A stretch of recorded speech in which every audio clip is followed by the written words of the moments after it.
என் பேர் உமாபதி, புதுக்கோட்டையில இருந்து வர்றேன். இங்க கேள்வி கேட்கறதுக்கும் நீங்க பதில் சொல்றதுக்கும் எல்லாமே கடவுள் தான் காரணம் இல்லைங்களா? அப்படி இருக்கும்போது 6வது அறிவை யூஸ் பண்ணி நம்மளாவே பேசி தீர்த்துக்க வேண்டிய விஷயத்த மறுமையில தண்டனை கிடைக்கும் சொல்லி இயல்பான வாழ்க்கையை பாதிக்கிற அளவுக்கு ஏன் பயங்காட்டுறீங்க? சரியா? சரி.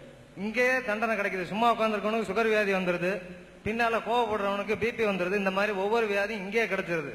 அப்படி இருக்கிறது வந்து பாம்பை கண்டோன்னு வைங்களேன், சாதாரணமா எனக்கு பயம். அந்த பயத்தினால அங்க வந்து சந்திப்பு இயல்பா இருந்தாலும் சண்டை தவிர்க்க முடியாம போயிருது. இந்த மாதிரி பின்னாடி நடக்கக்கூடிய மர்மையில கிடைக்கும்னு இயல்பு வாழ்க்கையை பாதிக்கிற அளவுக்கு ஏன் உங்க இதுல சொல்லியிருக்காங்க? இதுக்கு பதில் சொல்லுங்க. ஒரு விஷயத்தை விளங்கிக்கிறனும், நம்ம வாழக்கூடிய இந்த உலகத்துல நம்ம கண்ணு முன்னாடி பெரிய பெரிய தவறுகள்லாம் ஒருத்தர் செய்யறான். நீங்க கண்ணால பாக்குறீங்க. 100 கொலை செய்யறான், நல்லா இருக்கிறான்.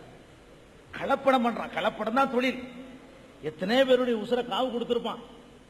அவன் வந்து நல்லா இருக்கிறான், செழிப்பா இருக்கிறான், நேர்மையா ஒழுக்கமா நடக்க நினைக்கிறான். பாருங்க, அவன் மூட்டை தூக்குறான். ரொம்ப கொள்ளையடிக்கிறான், வந்து எங்கேயோ ஆஹா ஓஹோன்னு என்ன செய்யறான், நல்லா இருக்கிறான். ஒவ்வொரு அரசியல்வாதியும் நேற்று வரைக்கும் லாட்டரி அடிச்சவன் இன்னைக்கு கோடி கோடியா சம்பாரிச்சுக்கிட்டு நல்லா செழிப்போடவும் வசதியோடவும் இருக்கிறான். எல்லா அரசியல்வாதியும் கண்ணால பாக்குறோம். அப்ப இதையெல்லாம் பார்க்கக்கூடிய நேரத்தில் இந்த உலகத்துல ஒவ்வொருத்தரும் தான் செய்யற செயலுக்கு உரிய தண்டனை அனுபவிக்கவில்லை. கண்ணால பாக்குறோம், அனுபவிக்கவில்லைங்கிறது யதார்த்தமா கண்ணுக்கு தெரிகிற உண்மை. நான் சொல்றதை வந்து மிகைப்படுத்தி சொல்லல. ஒவ்வொருத்தரும் தன்னுடைய செயலுக்கு வந்து ஒண்ணு அனுபவிக்கல, தண்டனை அனுபவிக்கல, நல்லா தெரியுது.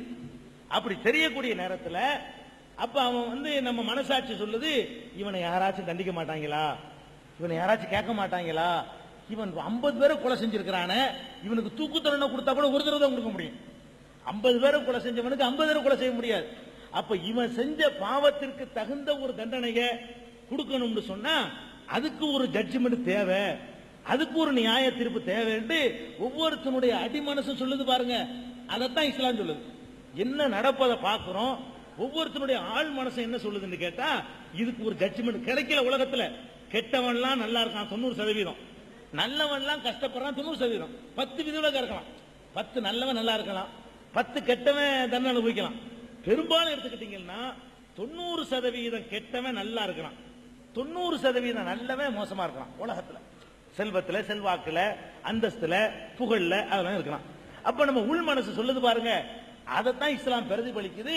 நீங்க வந்து இப்படி இருந்தீங்கன்னா இப்படி விட்டுறப்பட மாட்டீங்க, இன்னொரு உலகத்தில் இருந்து நீங்கள் தண்டிக்கப்படுவீர்கள் அப்படின்னு இஸ்லாம் சொல்லுது. முதல் விஷயம். இரண்டாவது விஷயம் என்னன்னு கேட்டா, இந்த மனிதன் நேர்மையாக நடக்கிறான் பாருங்க, நேர்மையாக அவன் நடக்க நினைச்சாலும் ஒவ்வொரு மனுஷன்ட்டையும் 2 தன்மை இருக்குது. ஒன்னு அவனுக்கு இருக்கிற அறிவு, இன்னொன்னு அவனுக்கு இருக்கிற ஆசை. இந்த ஆசையும் அறிவும் தான் ஒவ்வொரு மனுஷனையும் ஆட்டி படைச்சுக்கிட்டு இருக்கு. நீங்க அறிவு சொல்லக்கூடியதை பல சந்தர்ப்பங்கள்ல ஆசை ஜெயிச்சிருது.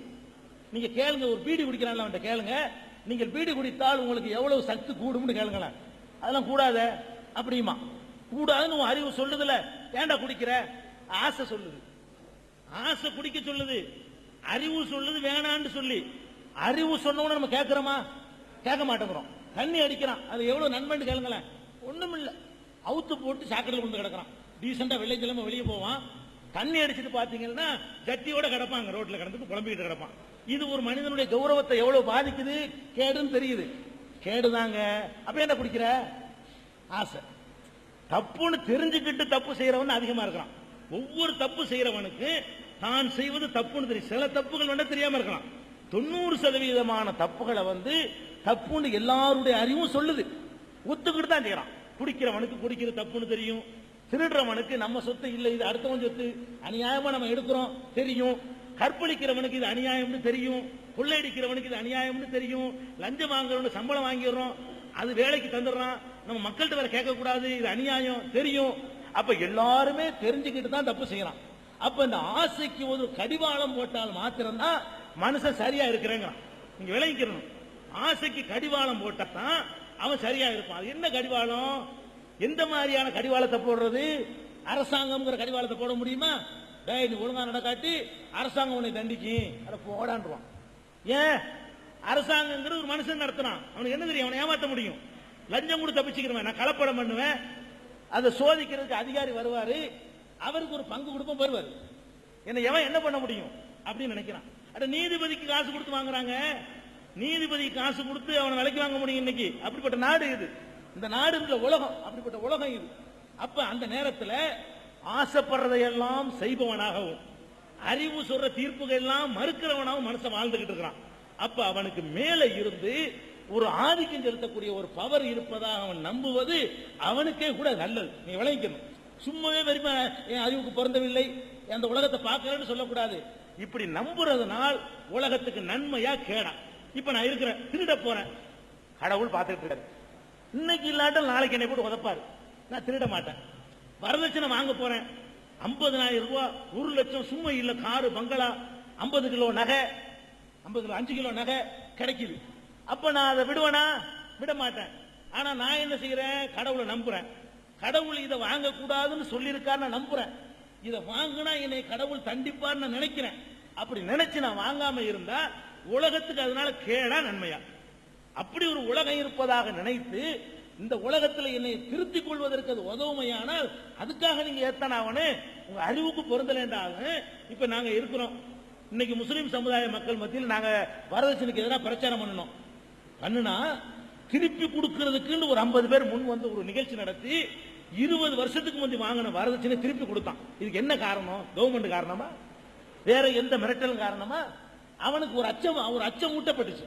கடவுள் ஒரு தடுக்கிறான், பார்த்துக்கிட்டு இருக்கிறான், இதெல்லாம் சும்மா விட மாட்டான், உன்னை தண்டிப்பான் அப்படின்ற அந்த நம்பிக்கை ஆழமா பதியும் பொழுது வாங்கினதையே திருப்பி கொடுக்கிற ஒரு ரிசல்ட் ஏற்படுத. நீங்க விளைவை பார்க்கணும். இப்படி ஒரு நம்பிக்கை சொல்றதுனால மனிதனுக்கு கேடா நன்மையா? நான் உங்களை துரோகம் செய்ய மாட்டேன், நீங்க என்னைய துரோகம் செய்ய மாட்டேன் நடப்பதற்கு ஒரு நம்பிக்கை உதவுமையானால் அதுல என்ன தப்பு? இன்னும் சொல்றேன், பகுத்தறிவுன்னு சொல்றோம், அதுலயே வச்சுக்கிறோங்க. பகுத்தறிவுன்னு போனவொன்னு நம்ம ஒழுங்கா இருந்துட முடியுமா? பகுத்தறிவுன்னு சொன்னோம், எதுக்கும் கல்லுக்கு சக்தி இல்ல, மண்ணுக்கு சக்தி இல்லைன்னு சொன்னோம். ஏன்டா இந்த கல்லுக்கு போய் தேங்காயை கொண்டு போற, இந்த கல்லுக்கு போய் ஏன்டா பழத்தை கொண்டு போறேன்னு கேட்டோம். அதே சிலைக்கு போய் மாலையை கொண்டு போடுறோம். பகுத்தறிவுன்னு சொல்லிவிட்டு என்ன செய்யறோம்? பெரியார் சிலை கொண்டு மாலையை போடுறோம். இந்த தேங்காயை கொண்டு வந்தது எப்படி அந்த சிலைக்கு விளங்காதோ, நீ போய் மாலையை கொண்டு போடுறதுக்கு இந்த சிலைக்கு விளங்காது. பொருள் மாறி, வழிபாடு மாறல. அப்ப எந்த மாதிரி போனாலும் அதுல ஒரு குளறுபடி இருக்கத்தான் செய்யுது. குளறுபடி இருந்துகிட்டு இருக்கு. நம்ம என்ன பார்க்கணும்? ரிசல்ட்ட பார்க்கணும். இதனால உலகத்துக்கு நன்மையா தீமையா? ஒரு பாட்டில் விஸ்கிக்காக வேண்டி ஒரு நாட்டின் ரகசியத்தை காட்டி கொடுக்குறான். ஏன் காட்டி கொடுக்குறான்? ஒரு பொம்பளைக்காக வேண்டி ரகசியத்தை காட்டி கொடுக்குறான். ராணுவத்தினுடைய ஃபைல் எல்லாம் போயிடுச்சு இன்னொரு நாட்டுக்கு. இப்ப சமீபத்தில் பிடிச்சிருக்காங்க, 1 மாசத்துக்கு முன்னாடி. அப்போ ஒரு பொம்பளை கொண்டே கொடுத்தவன அம்புட்டையும் கொடுக்குறான்னு சொன்னா இவனை மேல ஒரு ராணுவம் இருக்கு, ஒரு ஆட்சி இருக்கு, ஒரு கவர்மெண்ட் இருக்கு, பயப்படலாம். அவன் கண்ணு முன்னாடி தெரியுது அந்த பொருள் மட்டும்தான், காசு பணம் இதுதான். அப்ப ஒவ்வொரு மனுஷனும் விலை போகக்கூடியவனா இருக்கிறான். எவனை இன்னைக்கு விலைக்கு வாங்கலாம். விலைக்கு வாங்க ஒரு ஆளை சொல்லுங்க, ரொம்ப பர்ஃபெக்டான அதிகாரி நீங்க. அதுக்கு என்ன அர்த்தம்? குறைஞ்ச விலைக்கு போக மாட்டாருன்னு அதுக்கு அர்த்தம். பர்ஃபெக்டான அதிகாரின்னா 50 ரூபாய் 25 ரூபாய் வாங்க மாட்டாருன்னு அர்த்தம். அந்த பர்ஃபெக்டான அதிகாரிக்கு ஒரு 5 லட்சம் செக் கொடுத்து பாருங்களேன், பர்ஃபெக்டாவது மண்ணாவது. அவருக்குரிய ரேட்டு கொஞ்சம் அதிகம்.